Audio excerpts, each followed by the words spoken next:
प्रभु यीशु मसीह के नाम में आप सबको शलोम। आइए हम परमेश्वर के वचन से देखें नीति वचन 5वां अध्याय शुरू के कुछ वचन और उसके बाद 20 और 23 वचन को भी पढ़ेंगे।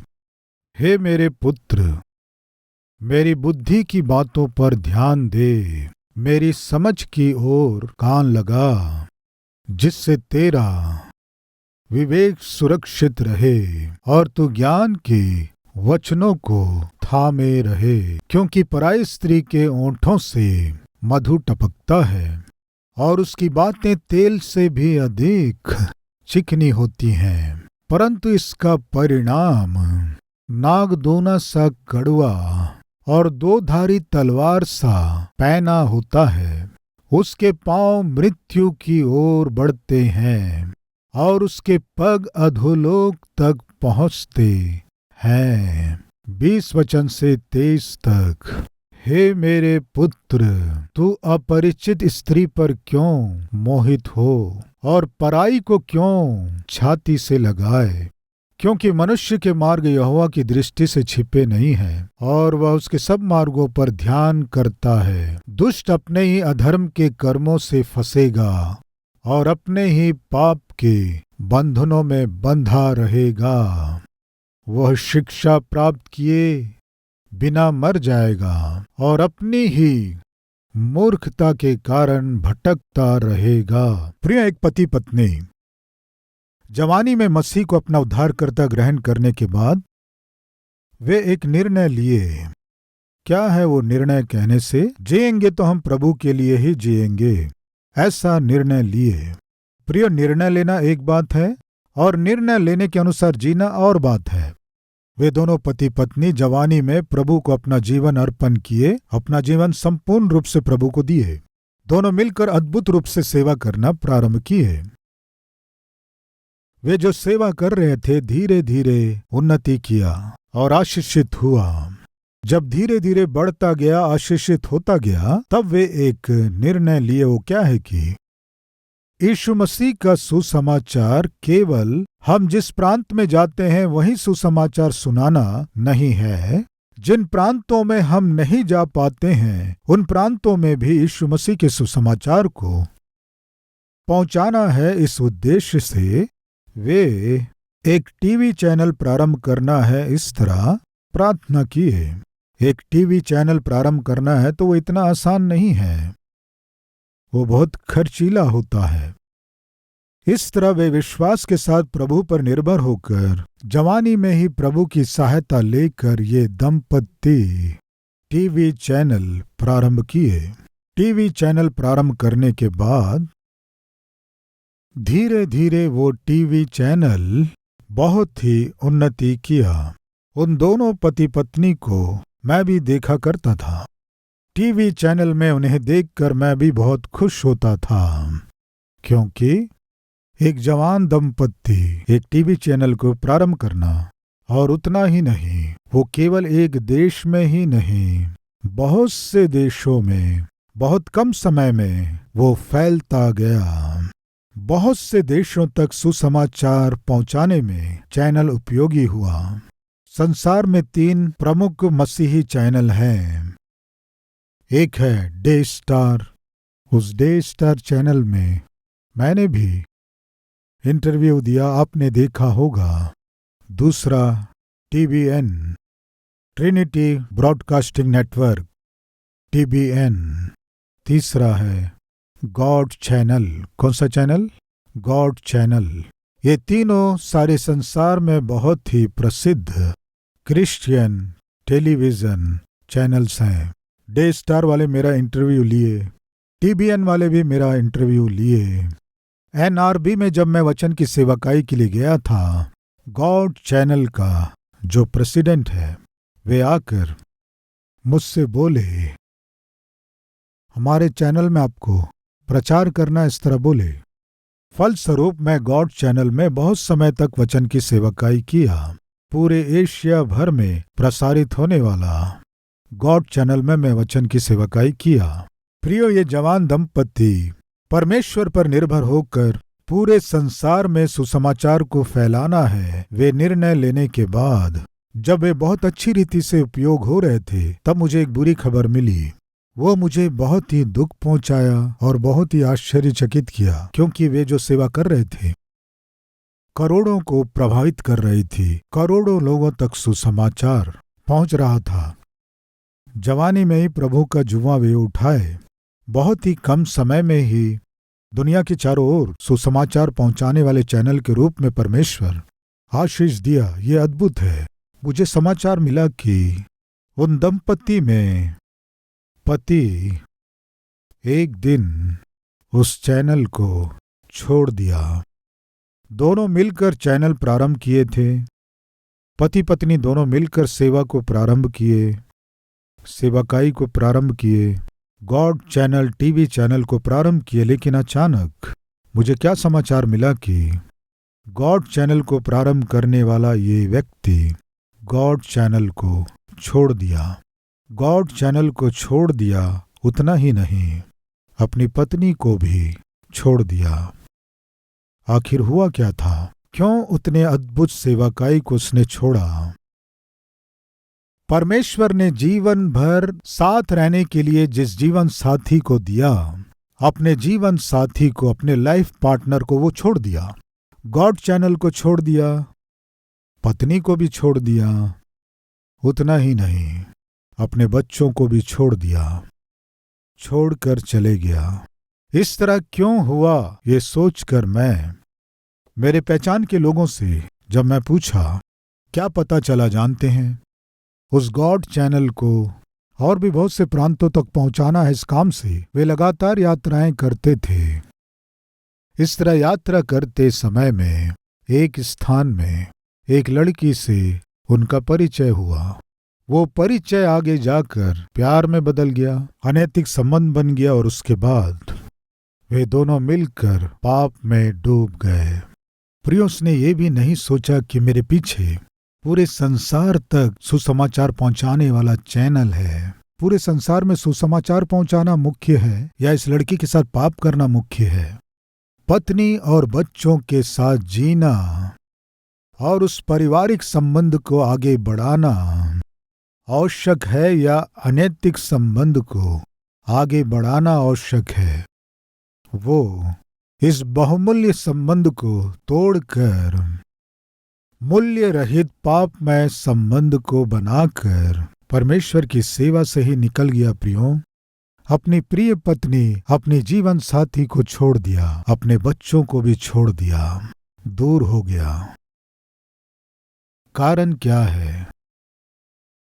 एक पापी स्त्री की चिकनी चुपड़ी बातें, आसानी से अपने अधीन करने वाला स्वभाव इस व्यक्ति को पूरी रीति से अपने वश में कर ली, या फिर वो आत्मिक रूप से कमजोर था इसलिए उसके अधीन हो गया, पाप में गिर गया।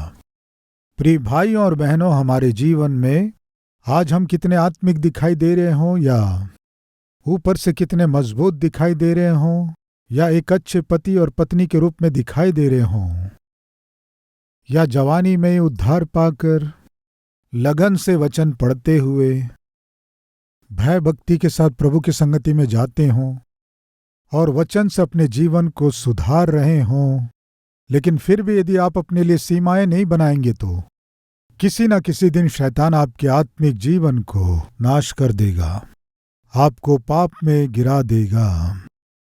ये भाई कहाँ असफल हुआ जानते हैं? अपने चारों ओर, अपने जीवन के चारों ओर सीमाओं को नहीं बना सका। लड़की से बात करने से क्या गलत है? क्या गलत है? क्या गलत है? यूं ही बात करने से क्या गलत है? खुशी से बात करने से क्या गलत है? उस लड़की के साथ समय बिताने से क्या गलत है?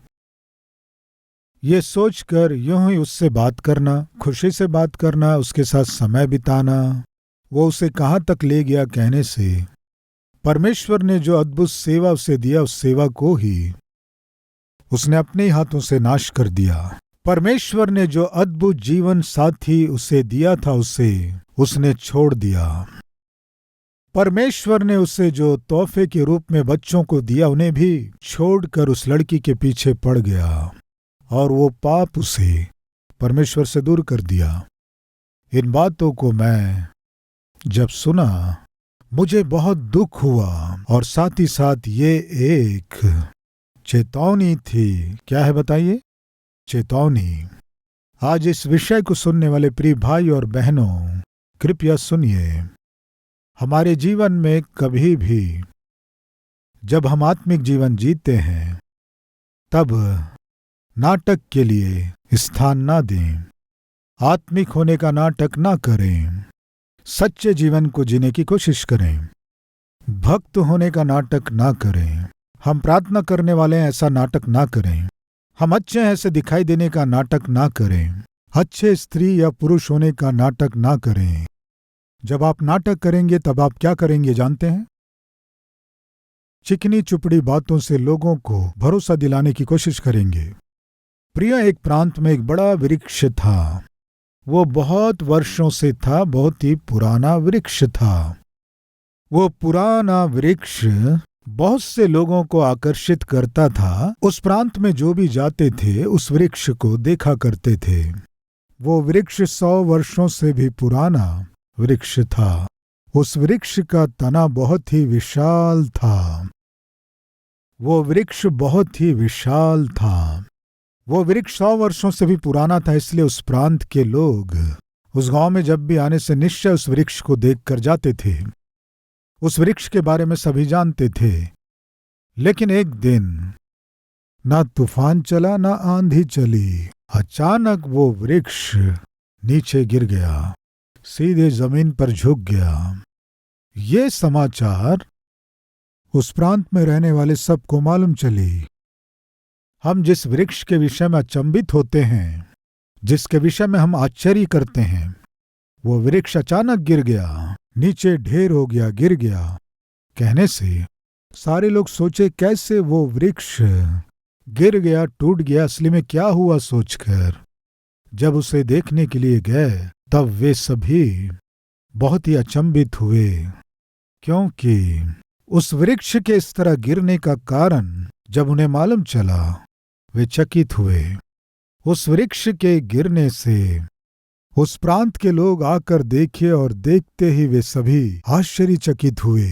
अरे रे रे रे रे रे, ऊपर से कितना अद्भुत दिखाई देता था, ऊपर से कितने बड़े विशाल वृक्ष के रूप में दिखाई देता था। ये इतना कमजोर था क्या? ऐसा प्रश्न मन में उठा। हुआ क्या? दिखने में विशाल वृक्ष था, दिखने में वो विशाल वृक्ष था, लेकिन उसके अंदर क्या हुआ? दीमक लग गई। क्या लग गई? अंदर पूरा दीमक लग गई। अंदर दिन प्रतिदिन दीमक उसे खा गई। वो बहुत बड़ा वृक्ष दिखाई दे रहा, लेकिन अंदर खोखला हो गया था। अचानक वो वृक्ष गिर गया। अर्थ क्या है जानते हैं? ऊपर से कितना सुंदर या मजबूत, बहुत ही अच्छा वो वृक्ष दिख रहा था, लेकिन अंदर दीमक लग गई थी। दीमक अंदर लगकर उसे पूरी तरह से खोखला कर दी थी। ऊपर से अच्छा दिखाई दे रहा है, लेकिन अंदर ही अंदर दिन प्रतिदिन वो वृक्ष खोखला होता चला गया। आज इस संदेश को सुनने वाले प्रिय जवान भाई और बहन, कुछ ना कुछ ये संदेश आपसे संबंधित है। क्यों जानते हैं? आप जानते हैं, आप ऊपर से आत्मिक दिखाई दे रहे हों, ऊपर से मजबूत दिखाई दे रहे हों, ऊपर से आप अच्छे व्यक्ति दिखाई दे रहे हों, ऊपर से आप पवित्र दिखाई दे रहे हों, अंदर ही अंदर कुछ ना कुछ दीमक लग चुकी है। आपके आत्मिक जीवन को बिगाड़ने वाली दीमक। आप आत्मिक जीवन में मजबूत ना रहें, आपको कमजोर करने वाले पापमय कार्य, पापमय आदतें और ऐसी गलतियां जिन पर आप जय नहीं पा सक रहे हैं, आप में स्थान बना लिए हैं। आप जानते हैं कि आप कमजोर हो रहे हैं। आपको पता है आत्मिक रूप से आप अपने सामर्थ्य को खो रहे हैं। आपको पता है आप ऊपर से आत्मिक दिखाई दे रहे हैं, लेकिन अंदर से दीमक लग चुकी है। दीमक आपकी आत्मिकता को खा रही, आप अच्छे से जानते हैं, लेकिन फिर भी आप ऊपर से बहुत आत्मिक दिखाई दे रहे हैं। ये बहुत ही खतरे वाली स्थिति है।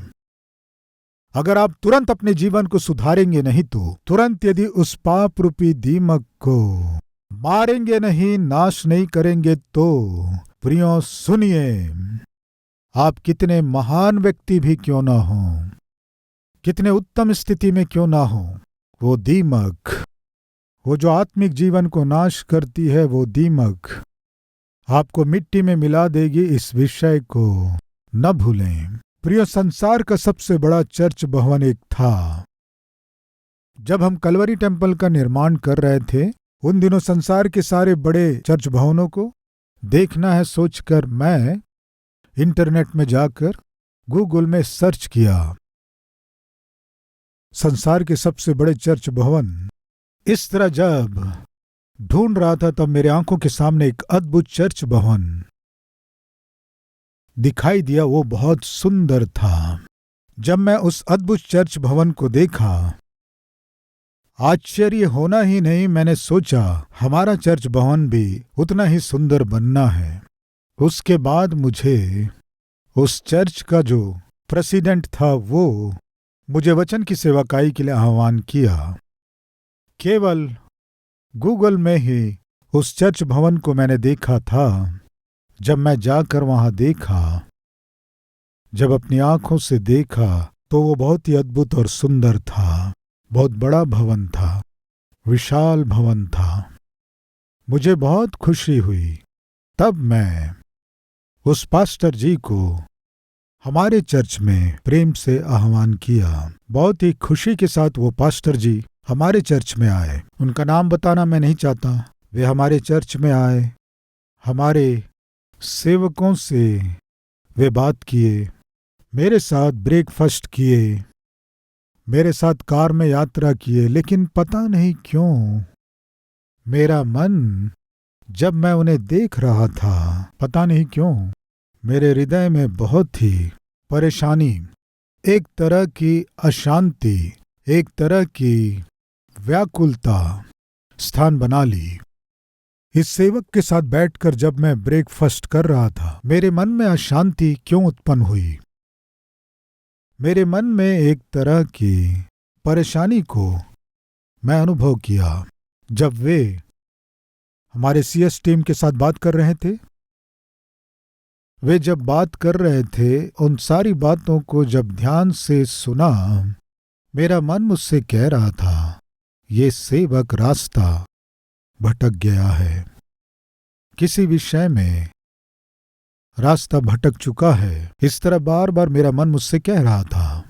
उनके जाने के बाद जो मेरे निकट के सेवक थे, उनसे बात करते समय हमारे बीच जो ये सेवक आया था, कहीं रास्ता भटक गया है। जब मैं उसके साथ बैठा था, मेरा मन उसे स्वीकार नहीं कर सका।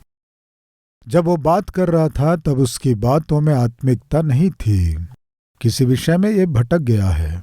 उसके साथ जो आया था वाइस प्रेसिडेंट, उनसे मैंने एक बात कहा, पता नहीं क्यों आपके इस पास्टर के साथ मेरा मन सहमत नहीं हो रहा है। पता नहीं क्यों आपके इस पास्टर को देखने से मेरा मन परेशान हो रहा है। कारण मैं नहीं जानता, लेकिन कोई ना कोई बात है। प्रियो, 40 वर्षों तक वो सेवा करके अमेरिका देश में ही एक अद्भुत कलीसिया की उसने स्थापित की। लेकिन उसके बाद न्यूज़पेपर में और मीडिया में जो समाचार आया वो क्या था जानते हैं? वो सेवक उस कलीसिया को छोड़ दिया। 40 वर्ष वो बहुत परिश्रम करके एक छोटी कलीसिया को बड़ी कलीसिया के रूप में बदलने के बाद उस सेवक को उस कलीसिया को छोड़ना पड़ा। उसे पास्टर की पदवी से रिजाइन देना पड़ा। क्या है कारण कहने से? वो जब सेवा कर रहा था उस समय उसकी जो पर्सनल सेक्रेटरी थी, उसके साथ पाप में जी रहा था। इस तरह एक स्त्री के साथ ही नहीं, वहां की बहुत सी स्त्रियों के साथ वो अनैतिक रिश्ते को स्थापित किया। ये बात किसी को मालूम नहीं चलेगा सोचा, लेकिन सबको पता चला। प्रियो, 40 वर्षों से जिस कलीसिया का वो निर्माण किया 40 दिनों में खाली हो गया। 40 दिनों में वो कलीसिया खाली हो गई। कारण जानते हैं? वो भले ऊपर से महान पास्टर दिखाई दे रहा था, लेकिन अंदर ही अंदर पाप दीमक के समान प्रवेश करके उससे खा रही थी, इस बात को नहीं जान पाया। फलस्वरूप इससे पहले जो महान प्रसिद्धि को पाया, नाम को पाया, वो पास्टर अभी गुमनाम हो गया। कहाँ रहता है कोई नहीं जानते।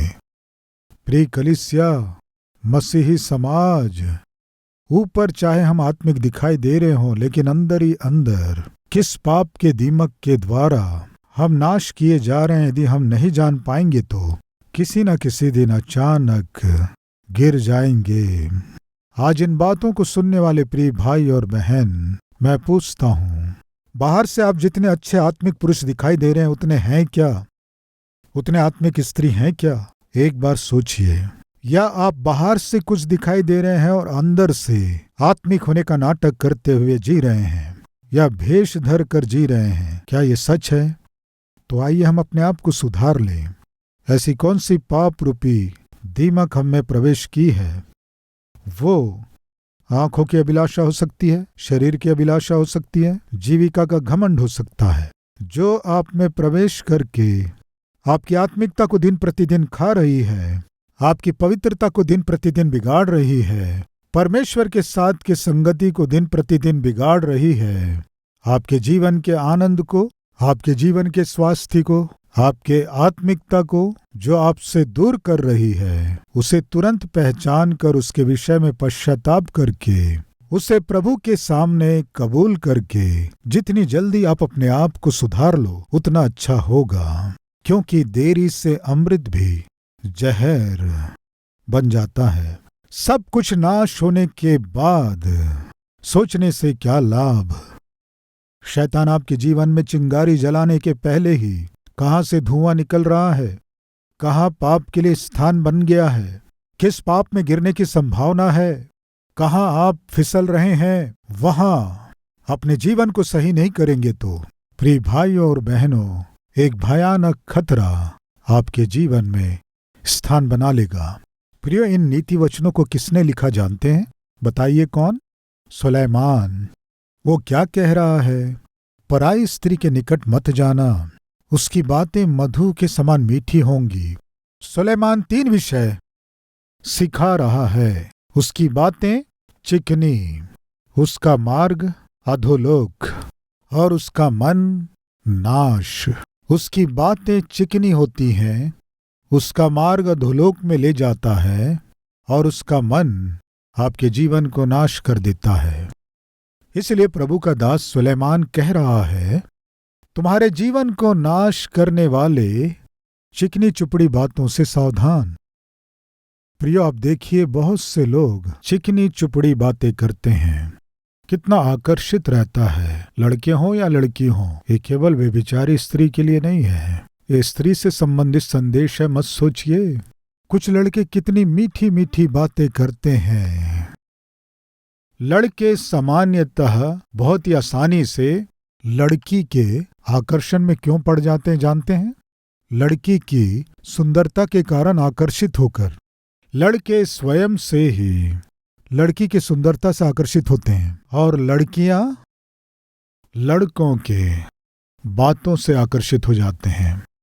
लड़कियां लड़कों में सुंदरता नहीं देखते हैं, कुछ लड़कियां देखती हैं, लेकिन सामान्य रूप से एक लड़की लड़के के सुंदरता से वो कितनी मीठी बातें करता है, उन बातों से ही आकर्षित होती हैं। पुरुष मीठी बात करते हैं, लेकिन पत्नी से मीठी बात नहीं करेंगे। असली में पत्नी से प्यार से बात नहीं करते, मीठी बातें नहीं करते। पड़ोसी स्त्री आ गई तो बस बहुत मीठी बातें करते हैं, बहुत अच्छे से बात करते हैं। सुन रहे हैं?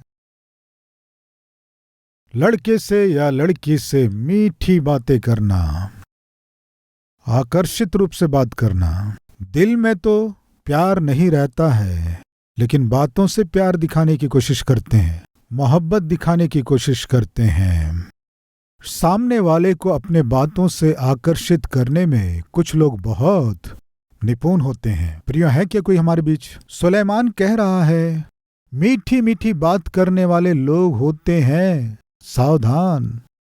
उनकी बातें चिकनी होती हैं, उनके मार्ग अधोलोक में ले जाएंगे और उनका मन तुमको यदि वश में कर लिया तो वे तुम्हें नाश कर देंगे।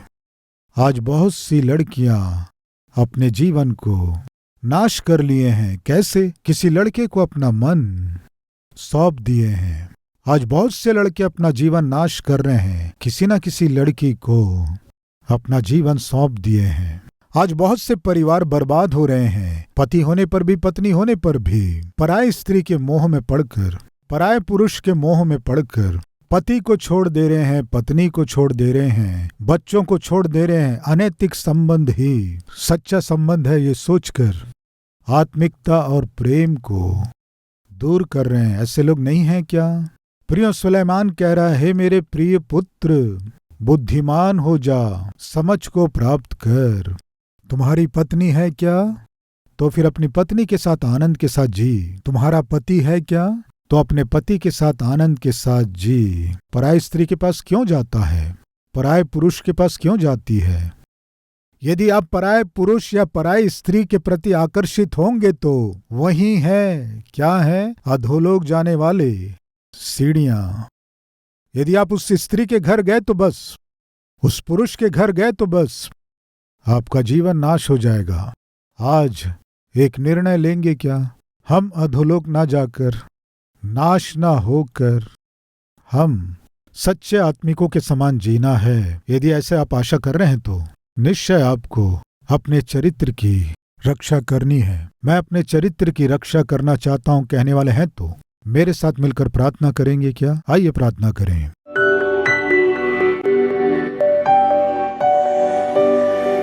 महान पवित्र प्रेमी परमेश्वर पिता, बहुत ही अद्भुत, अति आवश्यक और अद्भुत संदेश आप हमें दिए। हम बाहर से जैसे दिखाई दे रहे हैं वैसे ही अंदर से भी हमें जीना है। अगर ऐसे नहीं जिएंगे तो हम नाटक करने वाले होंगे। पिता, मुझे और हम सबको नाटक के जीवन से छुड़ाइए पिता, दिखावटी जीवन से छुड़ाइए पिता।